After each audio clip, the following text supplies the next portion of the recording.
Okay, so I want to just welcome everybody. I'm Darlene Rollins, and I have a small retreat near Fredericksburg.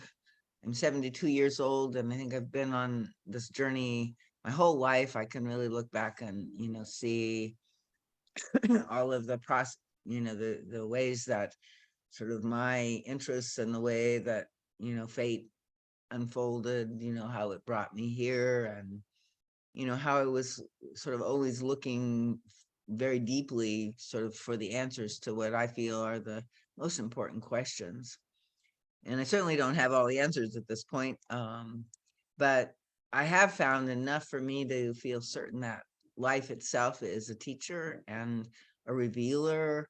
And it's kind of like we're here to unfold and unfurl out into that, and also be challenged, or in certain limitations and certain things that we carry that are ancestral, or difficulties, wounds, but that we're all here on a kind of evolutionary quest. And I think this is both individually and as a whole species right now, right? And my hope and my feeling is, although I'm not sure where it's going to take us and what it's going to be about, but that we are at a kind of time. I don't know whether people know it, like cicadas, and there's other kinds of, like, well, butterflies, they transform, from one state that's completely different into butterflies. And cicadas also, they live underground, but the interesting thing about them is that they kind of transform all at once, or at least in bands, right? And and so I think in some ways that can be a natural way of modeling what maybe as a human species we're still kind of in an adolescent stage. And so in many other beings, the transformation from the adolescent stage into mature adulthood is a physical transformation, a very major transformation. So I kind of think that perhaps what we're undergoing right now is like that, and that some of us are sort of coming together and learning to activate maybe what we might call our superpowers, or some deeper ways of working in life, helping others, being in service to this larger thing that's happening. And I think and when we look around in the world, the thing that in general, I mean, there are many problems and different things that are lacking, but I think that the lack of the connectedness and the love, right? The sense of respect and really, union with all beings, right? Much less with all human beings, right? We we have to, I think that the real state of love is this interconnectivity. And in the shamanic realm, we discover and learn in many different ways, the depth of that interconnectivity and the fact of it, right? And then how do we unnumb our system so that we can know that and work from there. So that's kind of my what I want to bring to this is potentially an ongoing work of some kind that people can participate in, and looking into their own unique journey, and how we can you know activate those gifts and those powers, as well as work with the wounds and the healing. We're all wounded healers in a way, and so as we heal and work with our own wounds, it also gives us the capacity to serve. And so that's kind of what I bring. And I have had my own wounds, and then I've worked in many different ways to activate and study and learn more about these different realms. So I've trained in ceremony and deep process and transformational modalities like core energetics and transformational breath work. And, and I work with an ayahuasca path that I've been doing for many years. So there's a sort of sense of the direct perception of things in the shamanic path that is something that is now meeting, I think, our Western culture, and it's helping us go to another level with it. So that's it for me for now. Let's open it up and hear from each of you, like, if any of that resonates, if you want to share anything about your own sort of quest, or what drew you to this particular evening discussion. Well, for me, uh, I'm thinking about the cicada right now because I can hear the cicada.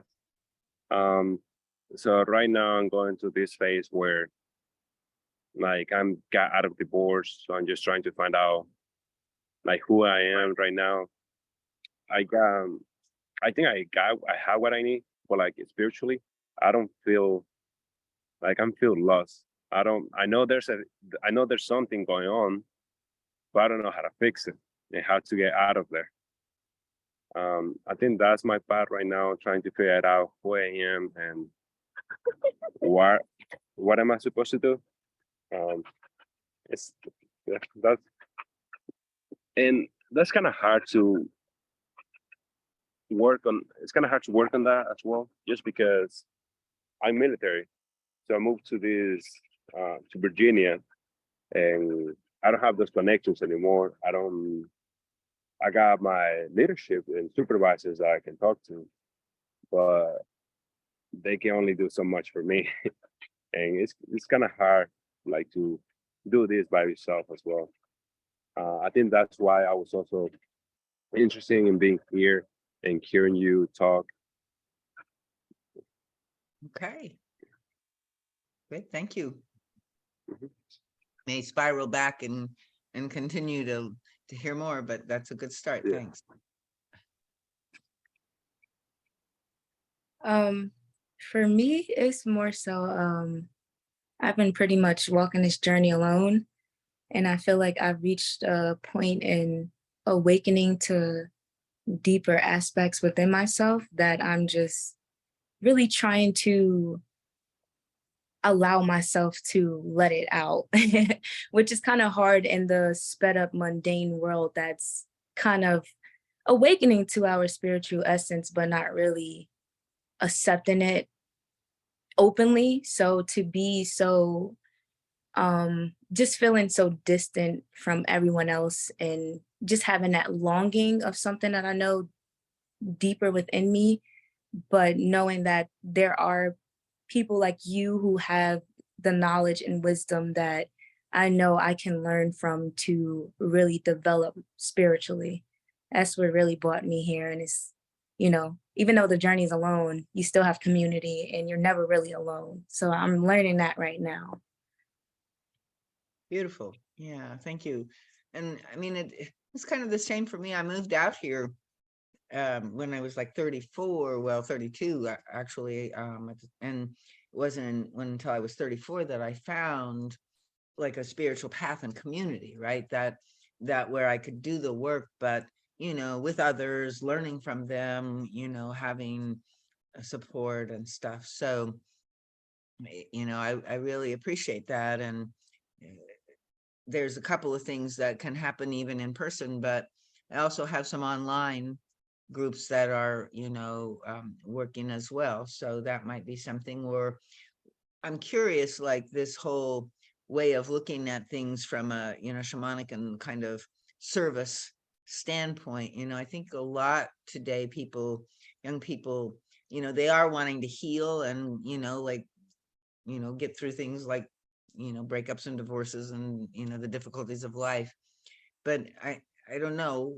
My sense is that, there's this way that they also want to help, right? Want to find some real way to make a difference in this world right now, which is kind of crazy and falling apart and being challenged on all kinds of levels, right? And it's a very shrinking world and a very intensifying world, and how do we navigate? How do we stay, like you're saying, kind of grounded and in a better place than getting sort of all activated and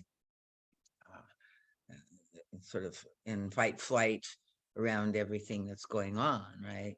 So our nervous systems are having to learn how to expand. And of course, I'm sure in the military you also have training and stuff, like how to be in intensity, and stay present and grounded and with your wits about you and stuff. So all of these things are, I think, useful trainings. And a lot of even martial arts and stuff like have the same background in this shamanic and in this here now presence and presencing on a sensory level, right? So that it's an embodied awakening, right? Like we're actually in some ways we've numbed ourselves a bit, and we're kind of insensitive, and we don't like to be too sensitive, so because it's intense, and yet by numbing ourselves, that doesn't quite be the answer either, right? And so how can we be present to everything going on, including the suffering of others, including our own suffering, in a way that as I see it, it's like we have to be a container, we have to be a space of compassion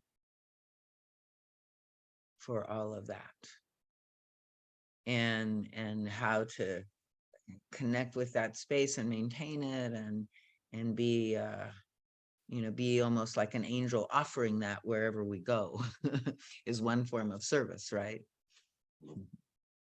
So but everybody is unique, and everybody has their own gifts and talents, and like you were saying, Deaver, that there's this like particular mission that you came here to do on a soul level, and part of being a human being is to make that determining, right? We have free will, we have to, it's kind of like almost tracking and what was it that we came here to do? And we have to kind of put our nose to the ground and kind of tune into and sense, and do I go this way or that way? It's like, or we have a vision. Maybe some people are more like dreamers and they have a vision, but a lot of people don't know in advance kind of what they came here for. And it's sort of like through the process of, twists of fate and where we ended up. And yet, like all of this time we're accumulating and learning about ourselves, and also, different capacities and powers that maybe we're learning them in a different context, but then they can be applied when we do kind of find the place where we're most fully in service, right?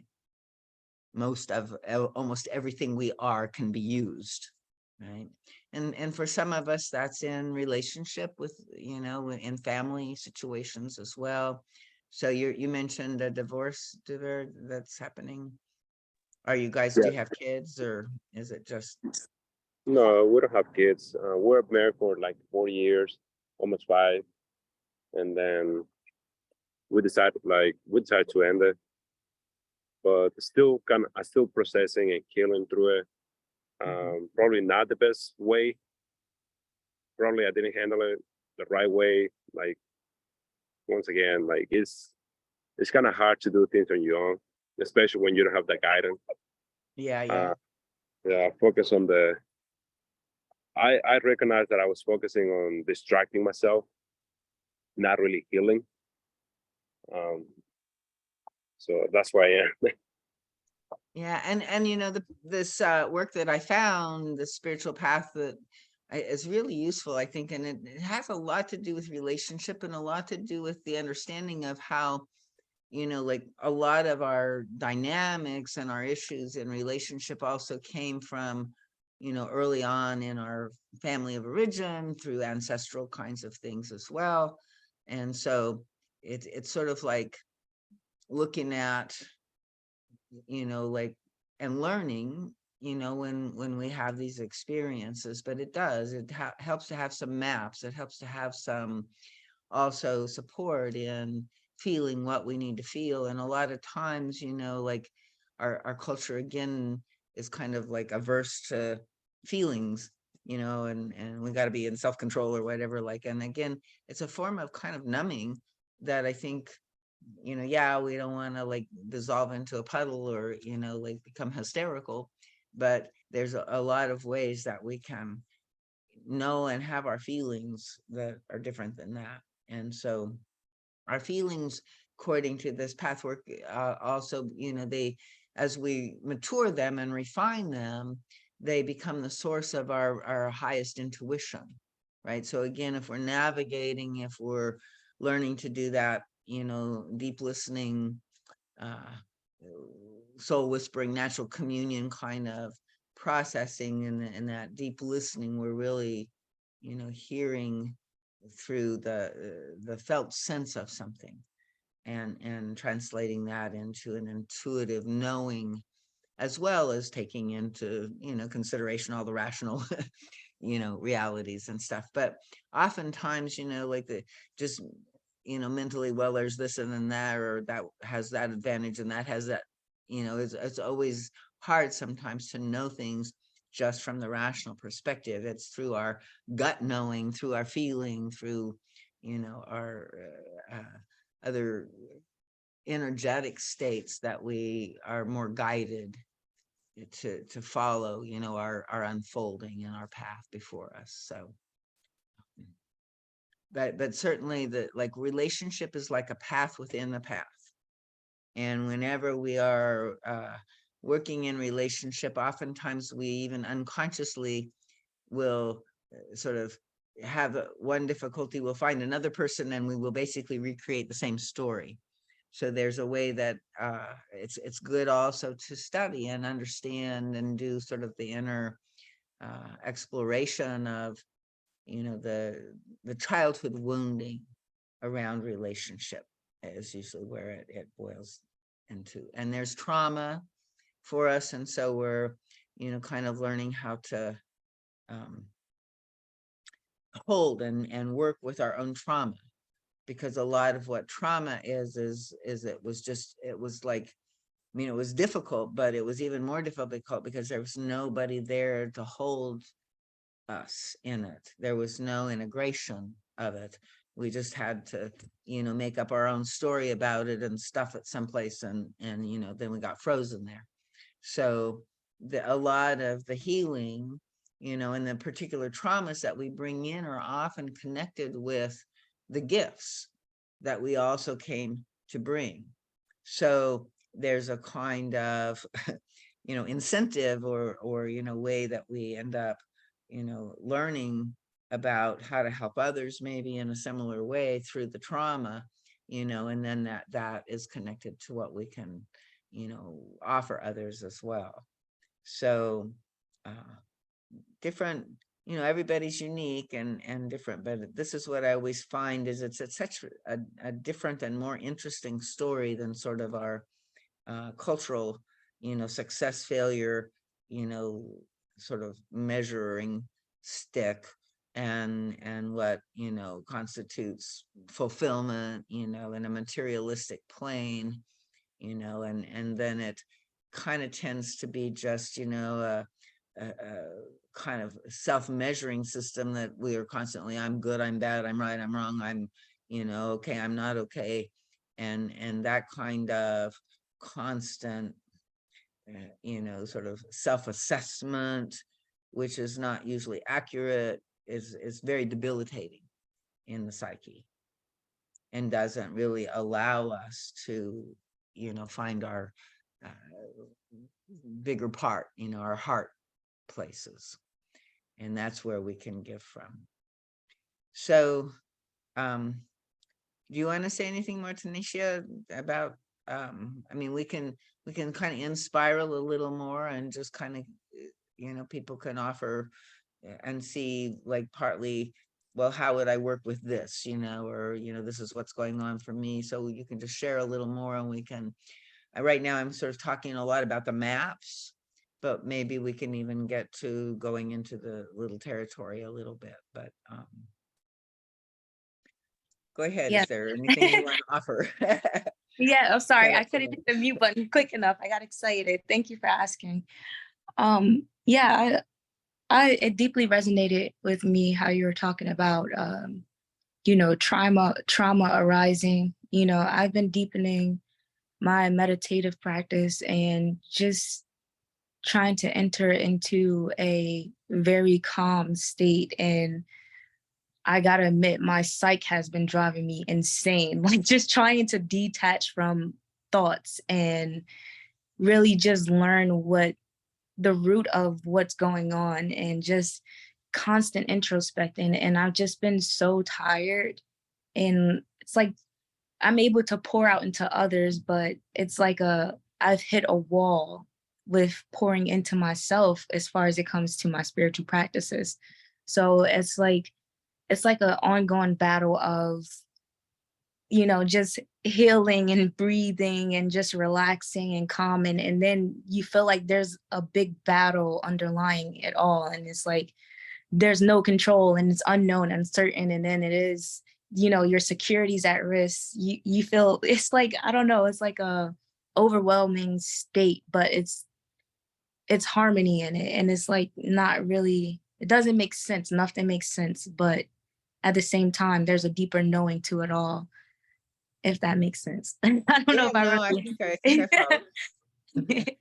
So I would definitely say like with just taking the lessons of the trauma that arise and just dissecting it all, but dissecting from the place, for me, I like to explain it like my heart rather than the psych, because the psych is just running me in circles right now, trying to problem solve everything that comes up. And it is so loud. And I'm like, I need to quiet and shut this thing down, So that's pretty much where I'm at right now. And I'm like, I know there's support and there's other approaches because I don't know it all. And like you said, it hasn't been deeply integrated.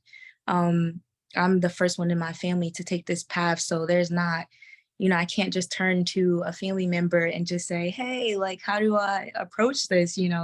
It's not known, it's not familiar. So Right. there's that part of it as well. So that deeply resonated with me a lot. Great. Yeah. And I think, part of, especially in the beginning when we really are sort of becoming more conscious of the thoughts and also, um, like it's almost like the social media and the internet and everything, it's like it's constant interruption, right? At some level, or constant, whoop, did we lose? I guess hopefully you can come back. You must have been out of range or something. So, um, but so there, a kind of way that the, holding that kind of presence in your body, I was going to think that, I was thinking we could maybe do like a little process a little bit with this, but, just to kind of like we hear those voices and then we kind of step into judging that, right? Which is just another voice that's reacting to, and so it's kind of like a part of, I think, a practice that's a little bit useful in that stage too is like laughing or kind of finding humor in the fact that the mind is still, like not taking it so seriously, right? Not feeling frustrated with it, it's like, oh, there it is again, but taking it a little more lightly, right? And like the more that we can, sort of part of what I think shamanically happens is we get tangled up in stuff, right? So like, and the mind has this tricky way of tangling us up in it, right? And so we're aware of a thought, and then we, judge the thought, which is another thought. And there's this way that just to shift out of, one of the keys I find is like there's two modalities, thinking and feeling. And so there's like a way in which, if you're in the feeling, right, the sensational stuff, you can still have thoughts, but they're a little less, and you usually notice, right, and can anchor deeper. So I don't know, you can explore that. We might do a little practice with it too, but it's like, if I'm feeling, and by that I mean, just noticing sensations in my body, being embodied, in the present moment, then there are less intrusive thoughts. And the thoughts that do come often seem a lot more relevant and connected, and useful, right? Because I'm like present in, and maybe I'm even wondering, like, well, what is this sensation that's, got my tummy in a knot? And so then I'm just present to that tummy in a knot thing. And then I may, have, as I'm sitting in the energy of that, in the sensation of that, an awareness come to mind. Oh, that's connected to the, conversation I had with my boss or whatever, like that. So, it can be then somewhat useful in the archaeology of understanding what things are, right? But there is this way that first we just have to kind of shift out of the mind's attempt to figure it out, to fix it, to get it right, to correct ourselves, to tell ourselves how we should be, all of those things. Then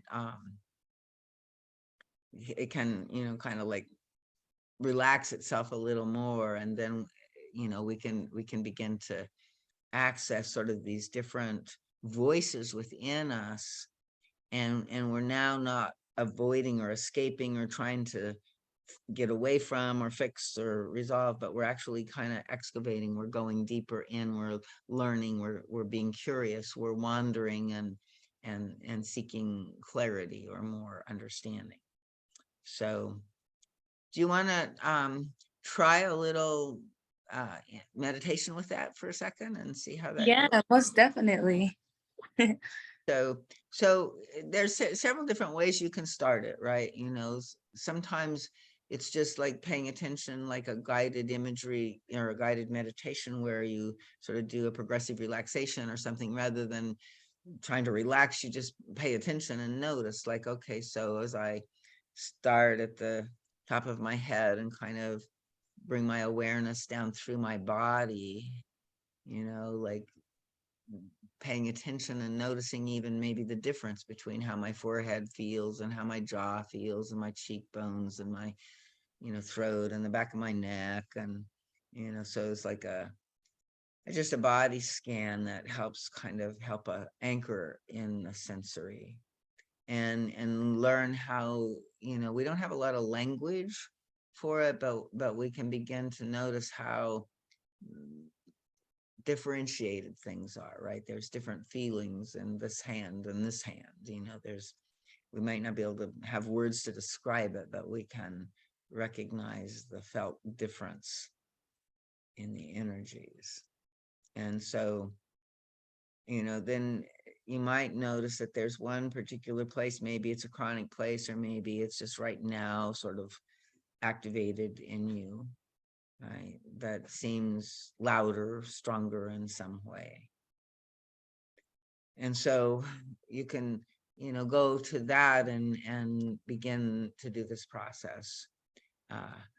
Just as an aside, another way to start the process is to remember a situation in your experience that got you triggered or charged up, or, and then go into the story a little bit, or at least a recollection of the circumstance, and then go in and pay attention to how does your body feel as you remember that thing. And then you shift into the sensory, and then you scan your body and you notice where your body is reacting.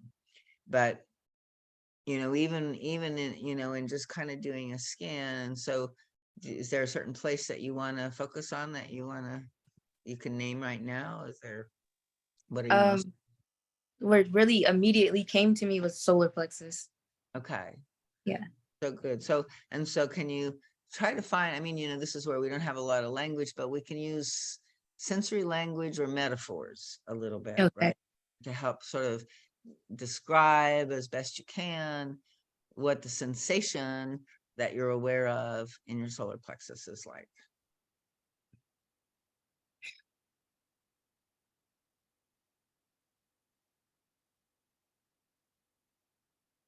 Yeah. It's hard to have words for it. So Yeah. so there's some kind of basic things that help us a little bit, like sometimes things feel like contracted or agitated or pressure or heavy, right? So those are some of the sensory terms sometimes that are useful. You can, like feels like, like quicksand running through my body, or like bubbles coming up, or you can, like using kind of metaphorical kinds of things. But it's like if you were to feel in your solar plexus that sensation that seems to be kind of loud there, make it stronger. See if you can consciously intensify it, and notice what you are doing if you can.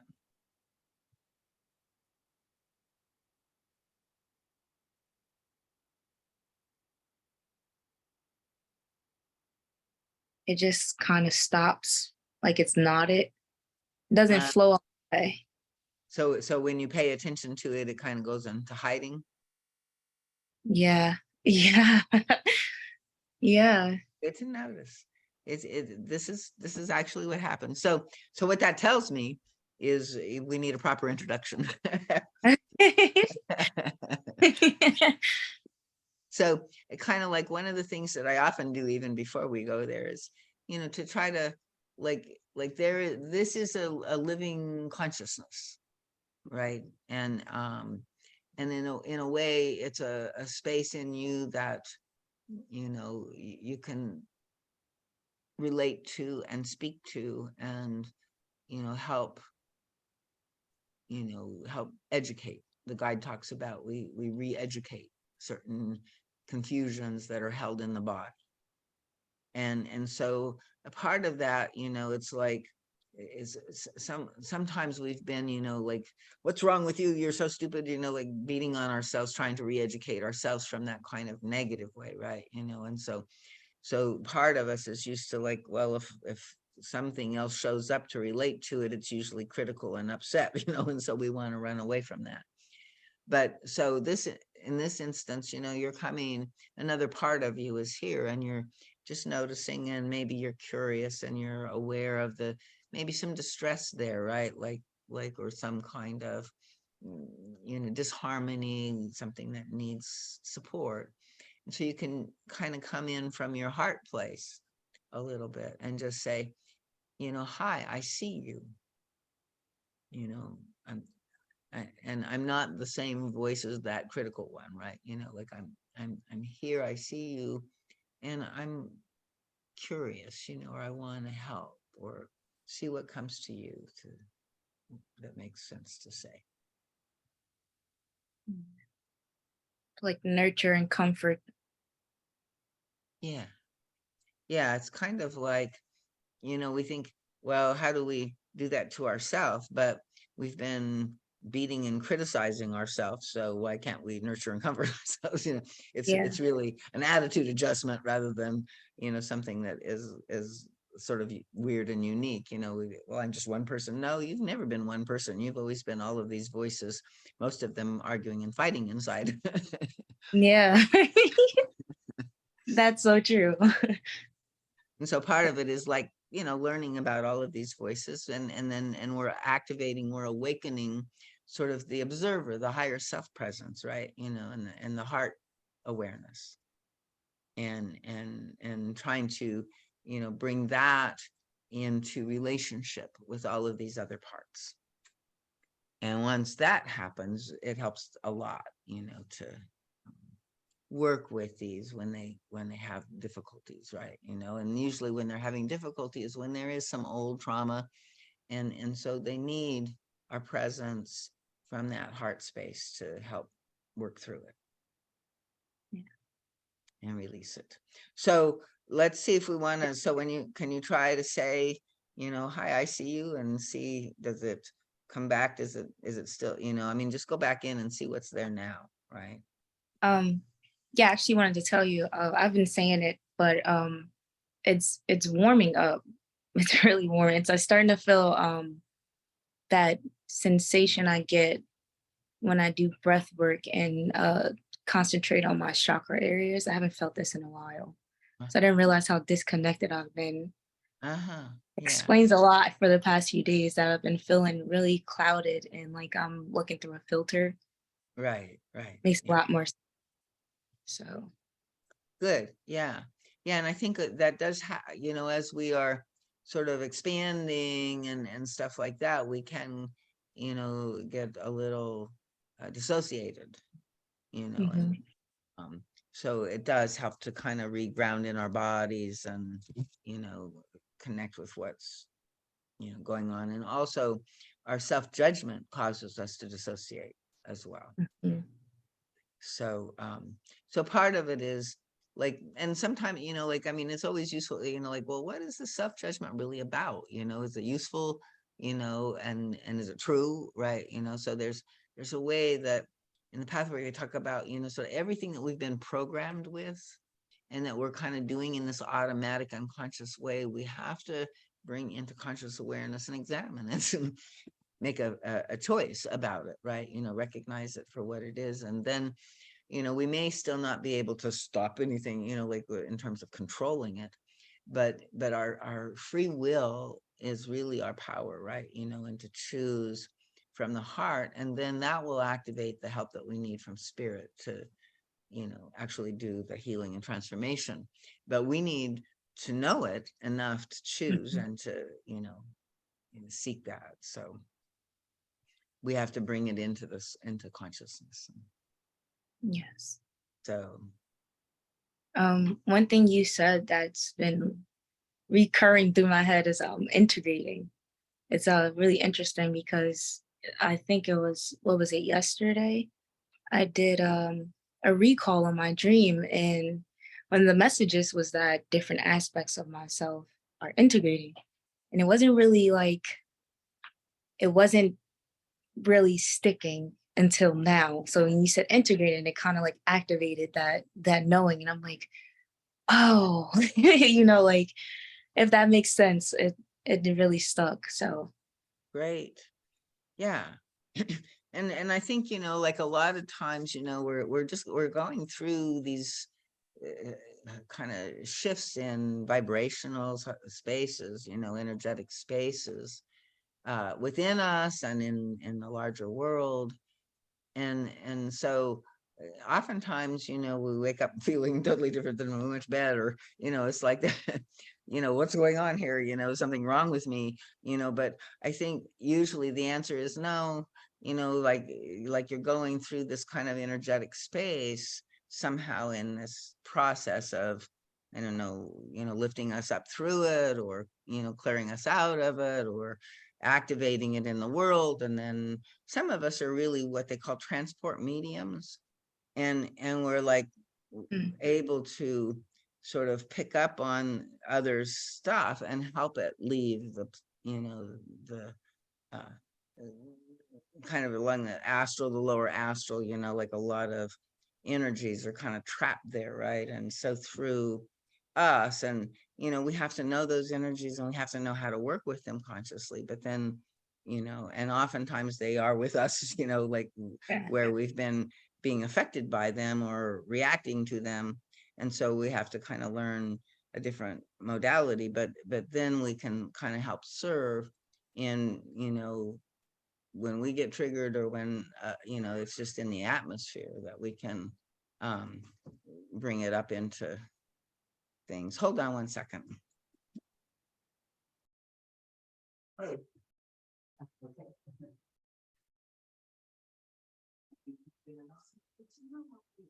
Are you doing IMR? Because you don't even understand.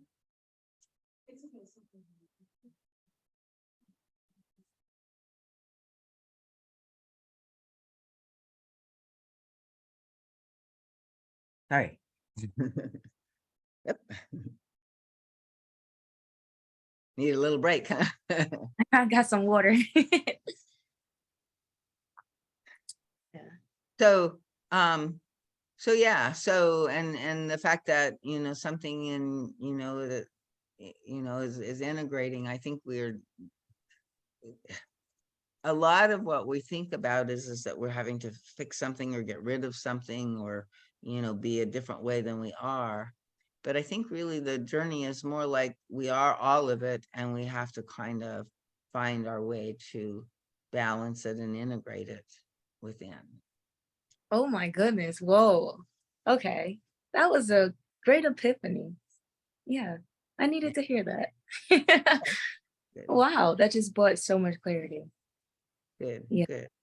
So, and it sounds like you're definitely, working with, your own pretty powerful opening and stuff like that. So I don't know if I'm going to probably offer this a few more times just to see if this kind of way, but I do have an ongoing awakening the higher self kind of group that meets on a Tuesday evening from 7:30 to 9:30. That Yeah. you might, it might be what, like, because that group is, it's still consolidating, hopefully, with, but there are a few more people that have come and are, doing this work and kind of know this work through me. So, it would probably be a good ongoing group for you. It's kind of every other week. And then there's also one-on-one individual sessions that I do with people, and you're also welcome to come here for a retreat sometime or something like that. I'm in the fall in October starting like a 1 day, 1 weekend a month kind of residential program, so I don't know if you are in a place where you could travel like that or something, but the rest of it, I do quite a bit online, so certainly put you in this. uh, I'll add your email. I think I need you to send me your email because Meetup doesn't give emails. Oh, really? Yeah. I'll send my email. Yeah, I just have your Meetup, info. So if you wanna in the message, just send me your regular email. I can capture it there, and then I'll add you to the invitation and the Zoom list for the it's coming up this coming Tuesday. We'll be meeting. So Okay. that sound like something that you would be interested in trying a couple? Oh, yes. I just sent my email now. Okay, good. All I right. got Yeah, it. that's what I forget about chats. Yeah. I Yeah. I think I saw, I'm not sure, but on Meetup for the Tuesday meetings. I don't have that. I do have one Tuesday alternate, but this one is opposite that, and I'm not advertising it on Meetup because it's kind of more like I'm I want to meet the people and see where they're at and see if they're able Okay. to, and this is the right, so I'm not kind of just doing an open advertised group. But from what from our connection here, and what seems like it might be a good, and then you don't have to commit completely and come to a few times and see, but if it feels right, then yeah, it's like it would. That's part of what I'm trying to do, is get people to kind of give it a bit of a commitment, and try to make the meetings, and take it a little deeper in getting to know each other, and work in your process together, as well as doing maybe some one-on-one sessions, either as needed or just in general. Sometimes it helps, especially if you're in a passage or going through something that's big. But it's like, and also like when you're in groups, sometimes stuff gets stirred up between the group members, and it's good to have a space to do that work as well. Yeah. So and yeah, so tell me a little more about your own journey. Um, I would say for me, a lot of it does have to do with, of course, with everyone when they first start out, is childhood experiences and family and just the different influences, an awakening to conditioning and really starting that questioning of who you are. But I would say back in 2020 was the biggest transformation I went through when I started staring my trauma in the eye. And then I began communicating with guides, which I had no clue. I didn't understand it, but um, then I started to naturally know things that it's like no way I could have knew that. So it was just just different things that I just really started to Or realize about myself. And spontaneous opening to all of this, but sort of preceded by some kind of facing into your yeah. trauma a little more. So How a old are lot you now? 27. Yeah. Interesting, interesting age. There's this medicine wheel that I work with. Shamanic practitioners like medicine wheels a lot. So this one is a like a developmental wheel that it basically takes 27 years to go around one time, and then they say, like in order to be wise, you have to go around 3 times, right? Oh, But they say, like to go around once, now you get to be, now you're human being. You wow. aren't a human being until you've gone around 27 years, and now you're in, and now you go around the second time, right? With from a higher perspective, right? And so Mhm. part of that is awakening. And then yeah, I think COVID and everything else in the world, kind of like something we went through a pretty big transformational kind of shift for many people. And so in the sense of how like mostly what I'm hearing is you seem to be navigating your journey pretty well, and your guides are helping and stuff like that, but it's a little bit lonely, and so you're kind of like looking maybe to have more connection with other people mostly. Yes, because sometimes I feel like the external does not always reflect the truth, and it can be another game of the psyche. So I try not to, play that game. So I feel like connecting with others can also help me keep that clear perspective because I have a safe environment to express these experiences, whereas there's no one else I can express it to. They would never understand. So Right.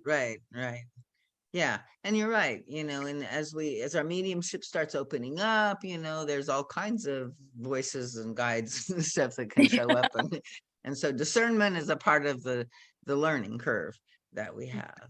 And it does also help to have elders and other people, brothers and sisters, that are working in that path.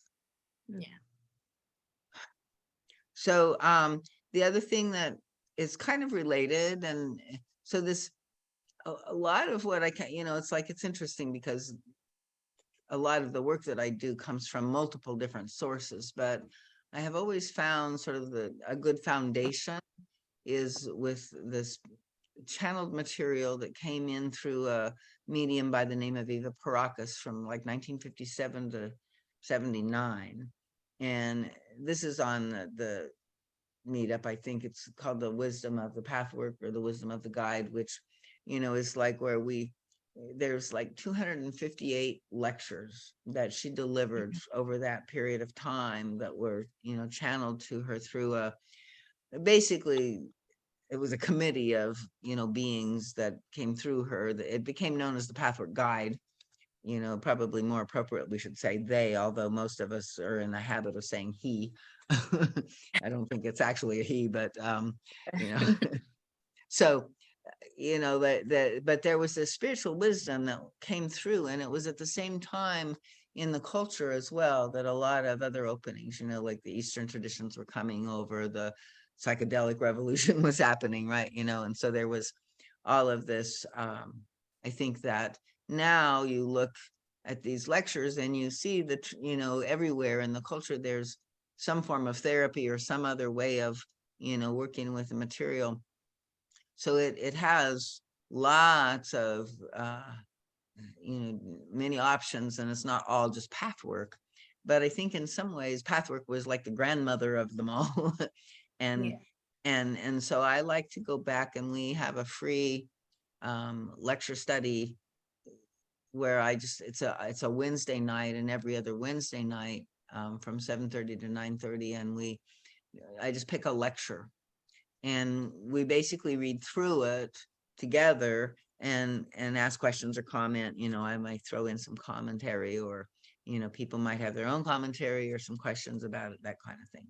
So if you enjoy just exploring some of that kind of spiritist literature, and this particular set of transmissions was really something. I mean, it covers a lot of territory, opening up of channels and mediumship and that kind of thing, but also like the childhood wounding, and how the consciousness is sort of twisted by the idealized self-image, and how the lower self is still working within us, and how we're working to transform that.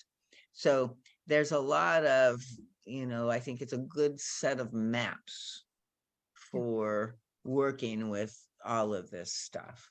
And so, you would be welcome to, also join us for that. I can put your name on that, link email, or you can sign up on Meetup. But, those are kind of like some of the foundations, that might bring you into, connecting with a few more people, and, you know, like the pathwork is not anything you have to believe or anything like that. The guide says try it on for size and see if it's useful. Yep. So but yeah, it's like I think there's a lot of that, and then also this kind of nature and shamanic work, and kind of understanding of the ultimate, multidimensional and interconnected nature of reality, right? And so kind of how I talk about the way I work with as I talk about, this art of deep listening, where we're, like really trying to tune in to things like the tone of voice, or, the guides, or, the energetic thing of things, and also maybe the larger understanding of what it's holding.